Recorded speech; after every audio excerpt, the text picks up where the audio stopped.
Bertemu lagi dengan kami kelompok 7. Pada video kali ini, kami akan membahas mengenai etika penggunaan informasi.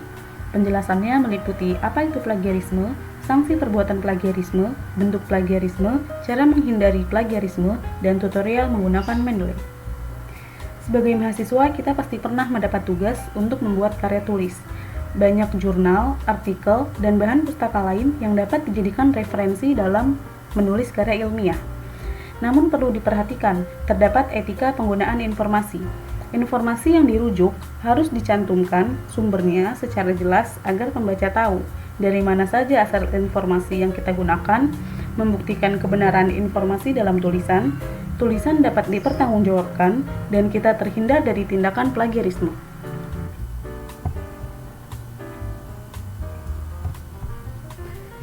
Jika dilihat pada Peraturan Akademik Program Sarjana Undip berdasarkan Peraturan Rektor Nomor 4 Tahun 2020, plagiarisme dikategorikan dalam pelanggaran akademik berat. Pada pasal 61 ayat 3, dikatakan plagiat adalah perbuatan secara sengaja atau tidak sengaja dalam memperoleh atau mencoba memperoleh kredit atau nilai untuk suatu karya ilmiah dengan mengutip sebagian atau seluruh karya dan atau karya ilmiah pihak lain yang diakui sebagai karya ilmiahnya tanpa menyatakan sumber secara tepat dan memadai.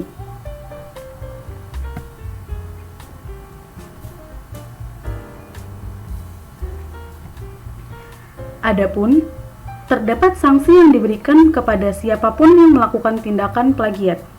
Pada Undang-Undang Nomor 20 Tahun 2003 Pasal 70, dikatakan bahwa lulusan yang karya ilmiahnya terbukti merupakan jiplakan akan dipidana dengan pidana penjara paling lama 2 tahun dan atau pidana denda paling banyak 200 juta rupiah.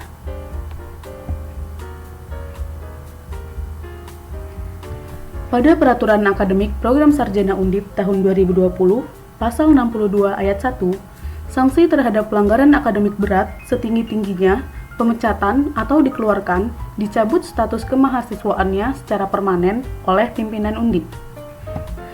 Dan pada Peraturan Akademik Program Sarjana Undip tahun 2020, Pasal 62 ayat 2, sanksi untuk alumni yang terbukti melakukan pelanggaran akademik berat selama menempuh studi di Undip, maka A. Pencabutan ijazah, transkrip, dan SKPI. B. Kehilangan haknya untuk melanjutkan studi di Undip.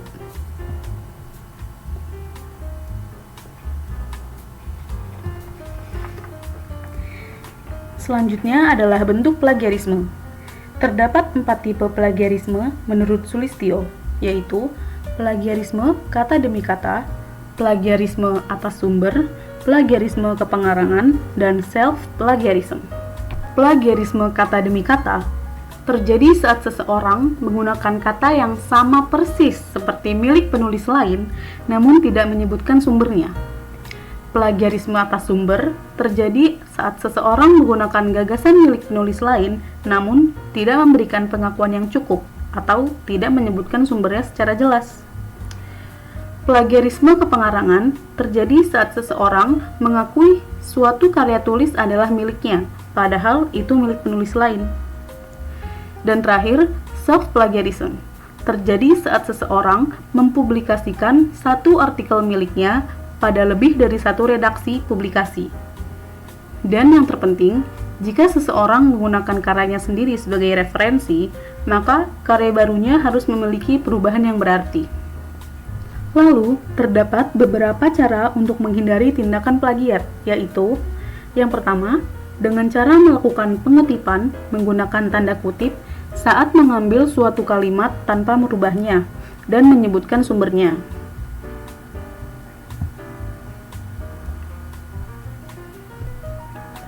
Kedua, dengan cara melakukan parafrase dan jangan lupa menyebutkan sumbernya. Ketiga, dengan cara menuliskan daftar pustaka untuk bahan pustaka yang digunakan sebagai rujukan. Keempat, dengan cara menggunakan bantuan alat atau aplikasi pendeteksi plagiarisme seperti Turnitin dan sejenisnya. Dan terakhir, yang kelima, dengan cara menggunakan bantuan alat atau aplikasi pengelola sitiran dan daftar pustaka seperti Mendeley. Selanjutnya, kami akan menjelaskan cara mendownload Mendeley dan menggunakannya. Mendeley merupakan software manajemen referensi. Mendeley digunakan untuk membantu serta memudahkan user dalam melakukan citasi dan menginput daftar pustaka. Untuk dapat menggunakan Mendeley, perlu untuk mengunduhnya terlebih dahulu melalui website resminya, yaitu mendeley.com. Setelah mengakses websitenya, klik download pada kanan atas ini. Kemudian, pilih sistem operasi desktop yang digunakan. Terdapat Windows, macOS, dan Linux. Klik download. Klik save. Kemudian tunggu hingga pengunduhannya selesai. Setelah berhasil diunduh, buka file. Maka akan muncul dialog box. Klik yes. Klik next dan ikuti petunjuk berikutnya. Kemudian install.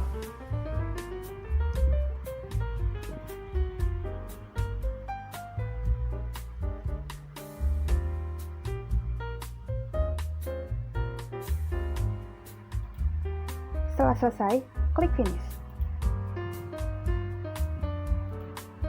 Jika belum memiliki akun Mendeley, maka dapat membuat akun terlebih dahulu.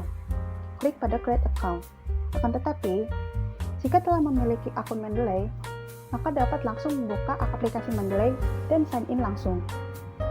Setelah berhasil terunduh dan terinstall, maka akan muncul akun kita pada bagian kanan atas karena kita telah sign in terlebih dahulu.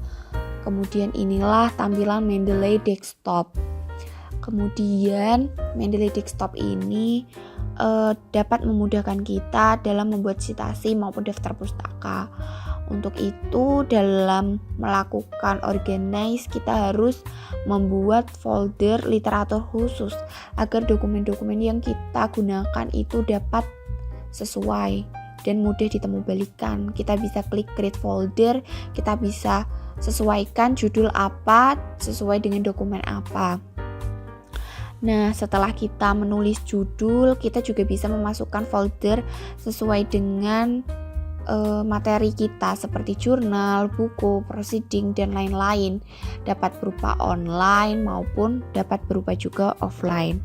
Nah, ketika kita membuka folder, kita dapat mengisi dokumen melalui berbagai cara yang akan kita jelaskan pada bahasan selanjutnya. Nah, itu untuk mengetahui bahwa folder telah aktif. Nah, untuk membangun database pada folder tersebut, kita dapat melakukan yang pertama yaitu drag and drop. Drag and drop ini dapat dilakukan melalui file yang sudah kita miliki, yang mana file tersebut dapat kita tarik, contohnya. Nah, setelah kita tarik, langsung kita arahkan kursor ke akun Mendeley, maka secara otomatis file tersebut akan masuk pada Mendeley kita. Nah, setelah kita lakukan cara ini, kita dapat membaca file kita atau kita dapat melihat apakah benar atau tidak. Nah, kemudian untuk cara yang kedua dalam membangun database yaitu adalah add file pada tampilan Mendeley. Add ini dapat kita klik, kemudian dokumen mana yang kita pilih dapat kita sesuaikan sesuai dengan kebutuhan kita. Nah, setelah kita klik, maka kita lakukan, maka akan muncul di mana dalam add file ini filenya sudah kita miliki, sehingga kita juga dapat mereview apakah file tersebut sudah benar atau belum. Kemudian untuk cara yang ketiga yaitu melalui doi. Kita akan menginput data berbasis doi melalui halaman jurnal atau secara online. Pada halaman jurnal yang akan kita pilih, contohnya saya menggunakan Lentera Pustaka, kita akan copy doi-nya ke halaman Mendeley. Nah, kita copy terlebih dahulu. Kemudian setelah kita copy, kita kembali lagi melalui klik add entry manually atau pengisian manual. Nah, kita cari bagian doi,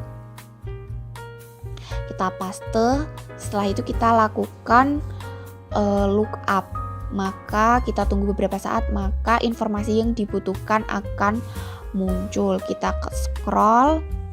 Nah, maka halaman yang tadinya kosong sudah terisi dengan informasi yang sesuai dengan doinya, sesuai dengan judulnya.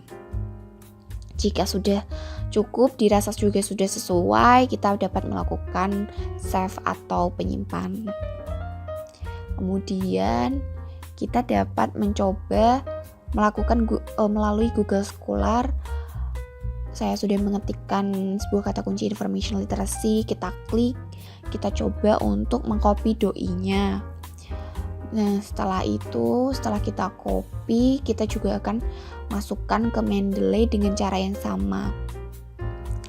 Nantinya kita klik add entry manually atau pengisian manual, kemudian kita copy doinya, kita scroll, kita copy doi, setelah itu kita lakukan lookup. Nah, tadinya yang kosong akan secara otomatis menjadi terisi sesuai dengan yang kita copy. Nah, kita save, muncul. Nah, setelah itu cara selanjutnya yaitu dapat kita lakukan melalui Google Scholar.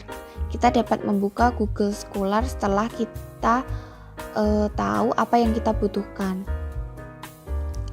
Nah, pada Google Scholar ini kita akan mencari suatu topik tergantung atau sesuai dengan kebutuhan dari masing-masing. Kita akan membuka portal Google Scholar, kita ketikkan informasi yang kita butuhkan, kita mengambil contoh information literacy, kemudian kita klik tanda kutipan. Setelah kita klik tanda kutipan, maka akan muncul style. Kita sesuaikan style mana yang akan kita gunakan. Kemudian kita klik bib tag, maka akan muncul halaman baru. Nah, setelah muncul, kita copy semua kode yang ada di situ. Nah, setelah kita copy, kita bawa ke akun Mendeley kita. Nah, kemudian kita paste menggunakan CTRL+V pada halaman Mendeley, maka akan secara otomatis akan muncul. Nah, kita dapat mencoba dengan yang kita butuhkan. Nah, kita bisa memilih style yang mana yang akan kita pilih pada kutipan kita yang ada pada Google Scholar. Karena Google Scholar yang dengan dilengkapi kutipan telah terintegrasi dengan aplikasi Mendeley Desktop. Nah, kemudian cara membangun database yang kelima yaitu input manual atau pengisian manual yang dilakukan dengan add entry manually.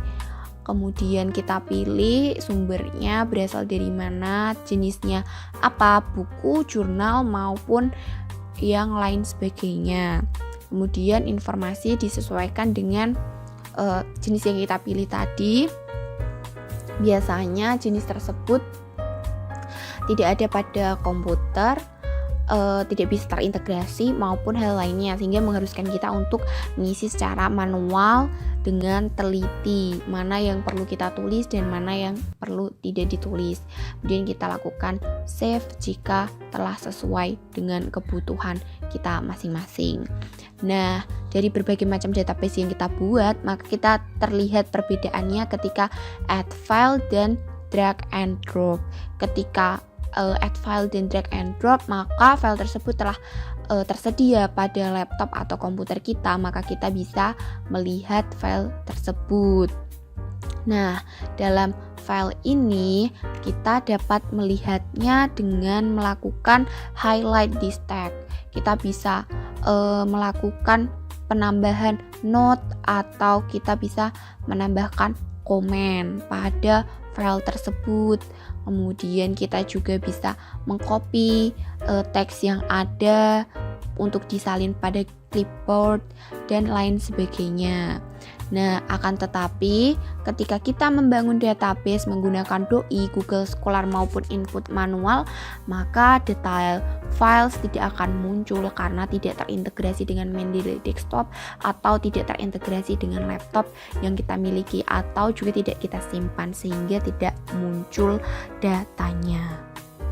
Selanjutnya, setelah database yang kita bangun dan kita masukkan file yang kita miliki, kita dapat mengintegrasikan Mendeley dengan Microsoft Word agar dapat langsung kita buat citasi dan daftar pustaka.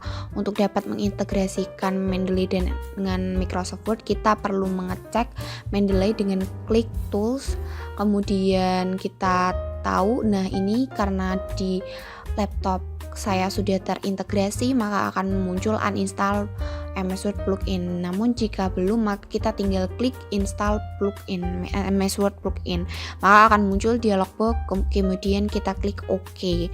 Nah, untuk mengecek apakah benar sudah terintegrasi atau belum, kita dapat melakukan melalui buka Microsoft Word, di mana dalam Microsoft Word akan muncul Mendeley desktop secara otomatis pada tab reference.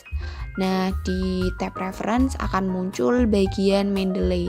Mendeley di sini muncul berarti bahwa sudah terintegrasi dengan akun Mendeley desktop kita.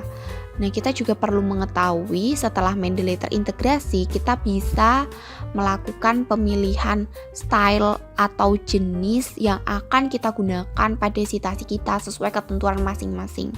Di sini diberikan beberapa pilihan sesuai dengan kebutuhan masing-masing. Setelah Mendeley terpasang dan memilih style citasi, kita akan membuat citasi. Ketika terdapat tulisan yang akan diberikan kutipan, maka klik reference, kemudian klik insert citation. Setelah itu, go to Mendeley, kemudian pilih dokumen yang akan digunakan. Klik dokumen tersebut, lalu klik save. Lalu cara kedua, ketika kita telah mengetahui nama penulisnya, maka klik insert citation, lalu ketikkan nama penulisnya. Kemudian klik OK. Untuk membuat daftar pustaka, hanya perlu mengklik pada insert bibliografi. Ya, sekian pembahasan dari kami untuk video kali ini. Melalui video ini, diharapkan kita dapat memahami etika penggunaan informasi yang baik dan benar. Jangan lupa untuk menonton 3 video sebelumnya ya. Sampai jumpa and have a nice day.